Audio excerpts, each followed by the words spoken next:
Hello, my name is Mini Chocobo, and this is my guide on how to do giant seaweed to 99 crafting. Over the last 3 weeks, I have gone from 79 to 94 crafting, and have also managed to obtain the rest of the giant seaweed needed for 99. Before getting into all of my different methods of collecting the materials required, I'd like to go into the requirements. The first requirement will be getting the Fossil Island unlocked, which requires 100 kudos. If you don't have that unlocked, I recommend going and watching a video on the best way to do that, and then coming back. Also, it is important that you have Lunar Magics unlocked, and with that, also having either a Brine Saber or a Trident of the Seas. Also, you could have the Agility Trident from the Underwater Agility, but that is pretty rare to see, and I am assuming that if you have that, you already know this method.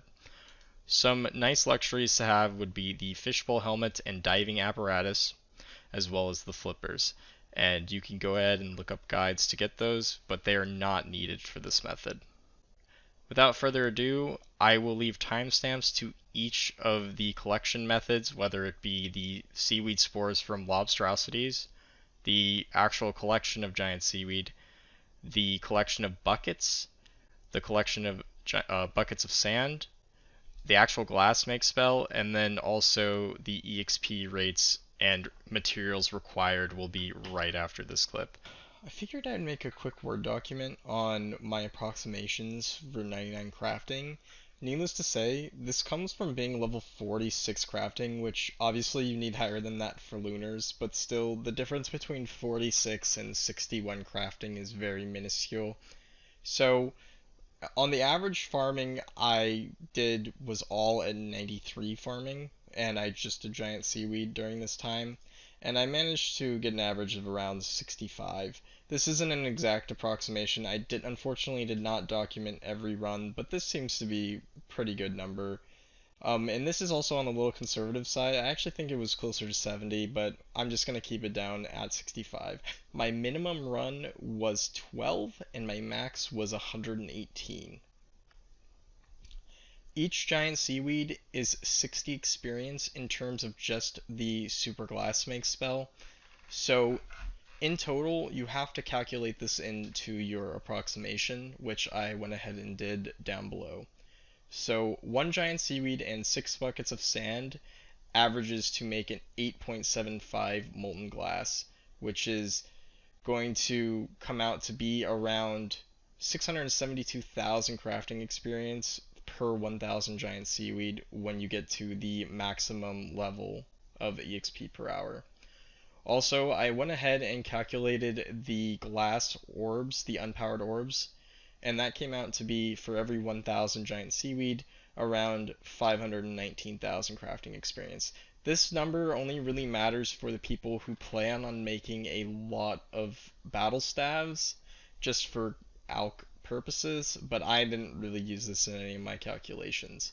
For my calculations, I used the maximum amount of experience, which was the lantern lenses, and those came out to be around 64,000 lantern lenses from 46 to 87. Now something to keep in mind is it's actually more than this, but I subtracted the amount of crafting experience you'll get from the super glass make spell.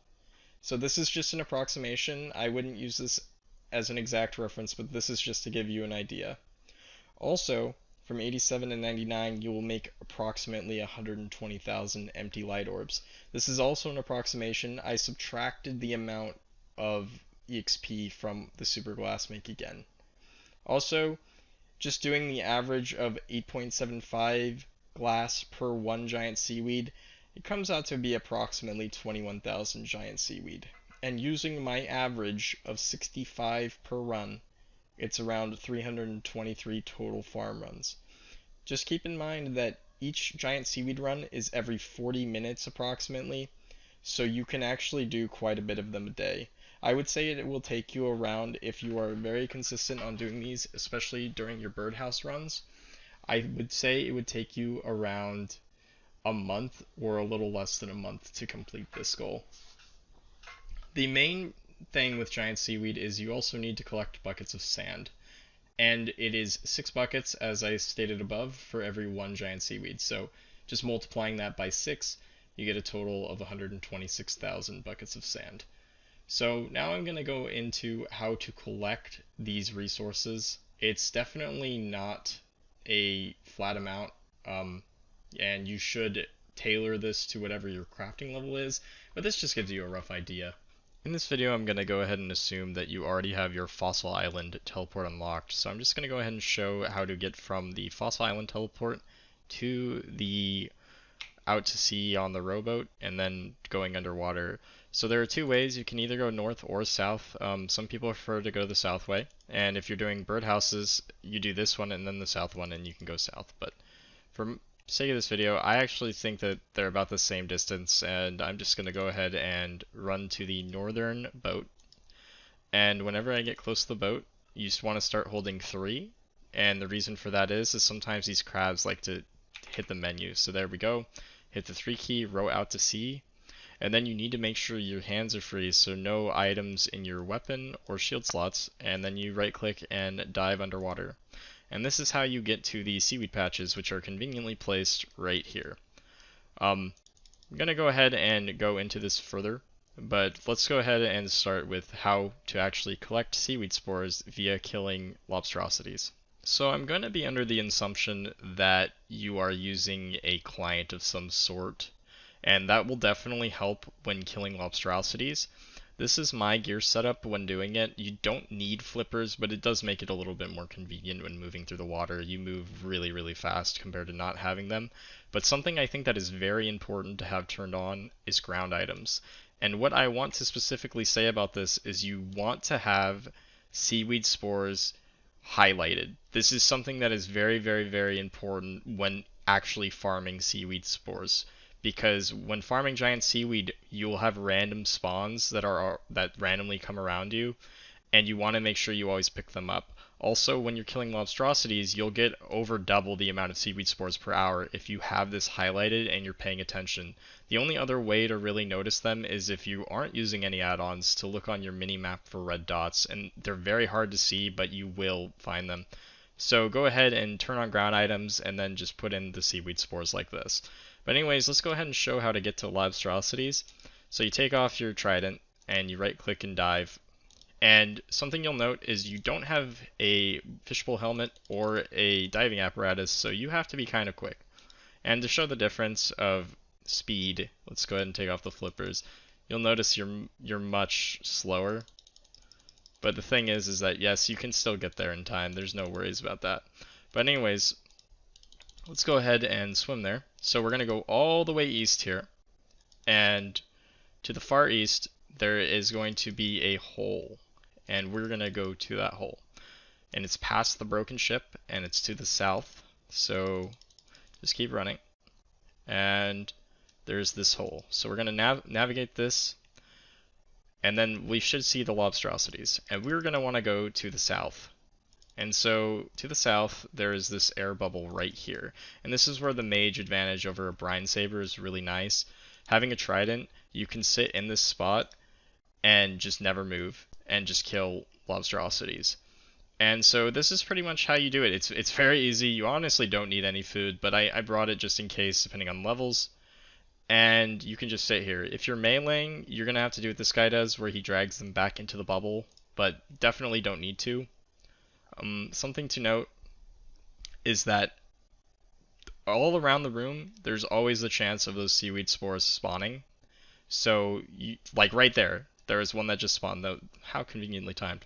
But anyways, you can have up to 3 spawn at once, and so it's very crucial to pick those up, and you just want to keep track of your minimap. It's a little challenging here because there's random seaweed, but at least when farming there isn't that random seaweed, but you just want to keep looking out for it. And then also lobstrosities drop, I think 5 at a time now. It used to be way less, but I think it's 5 at a time, as well as giant seaweed, so you want to just collect those. Also, if you have an herb box, or a seed box, correction, it's also really nice to pick those up. So anyways, my estimation, has been you only need for 99 crafting to do 1 hour of lobstrosities, as long as you're collecting seaweed spores from the ground as well. That is in the assumption. I only did this for 1 hour, and I have banked enough giant seaweed from 79 to 99 in seaweed spores. In giant seaweed, sorry. So, as I said, you only need to do this for like an hour, and you're good to go. And essentially, as long as you have the add-on turned on, you'll be fine. And there's another one, and this will just continually happen, and it's very, very, very easy. And yeah. Anywho, let's go ahead and move on to the next section.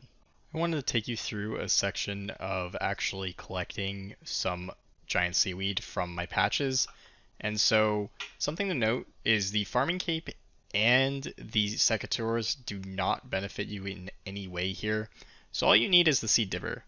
If one of your seaweed is dead, then you do actually need to collect a spade, or you need to grit out a spade to dig it up. But other than that, what you're doing here is you are paying attention, not going to AFK, because every once in a while those seaweed spores will spawn. They disappear pretty fast, so you have to be watching out for them. That's why I still think that the flippers help a lot, but honestly you don't really need them. And here we go, we just got 2 of them, so this whole run has already been paid for. And this is pretty much all you do. It's very, very easy, and it's relatively AFK. Like I said, you just want to make sure that you're always looking out for these seaweed spores, because I only have had 80 of them to start off with, and after 99 crafting being banked, I still have 40 something of them left.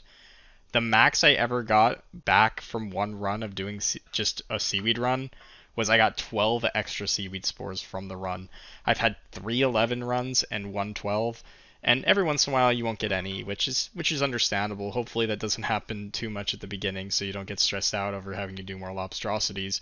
But it's definitely doable. Also, something to note is you need to actually use Ultra Compost. I did not put that into my document, but all you need to do is, if you're doing 323 farm runs, multiply that by 2 and you get 646 Ultra Compost. And this is a pretty average run. Unfortunately, 21 isn't too good, but definitely varies a lot. And also, I'm not sure how lower farming levels affect this. I hope that 93 isn't too great of a difference from like 70, but I don't think it is. But anyways, gonna go ahead and go to the next section now. So now that I've gone over collecting giant seaweed, I want to go over how to collect buckets of sand. And before doing that, we're going to need to collect some buckets. So the easiest way I've found to collect buckets is to go to any farmer shop and buy the compost packs, and each world will have 10, and you just go ahead and buy them and go ahead and use them, and there you go. That's 1,000 buckets. But unfortunately, it's not just that simple. I wish it was. You have to then go to a bank and then empty these composts.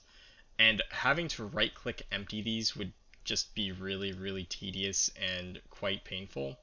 So what I found to do was to use a plugin called the Menu Entry Swapper on RuneLite. And what you're going to do is you're going to right click the inventory and you're going to configure your shift click. And what that's going to do is when I right click and empty, it'll now set it so when I hold shift, it will empty the bucket rather than drop it. And as you can see in the top left corner of the screen, it says empty. So you can just spam click, and there we go. Now I have some buckets, and it's just much easier. And yes, this is the most tedious part of doing this method, but it is definitely way faster than hopping through the RFD chest for 50 in each world when there's already a bunch of people. I estimate you can do around 10,000 buckets an hour, but definitely need to take breaks when doing this because it is very, very, very rough on your hands if you do this for long periods of time. And I just kind of do it like this really fast, and I miss a couple, but that doesn't matter, and I'll just do it over and over. And yes, so like I said, it's around 10,000 buckets an hour.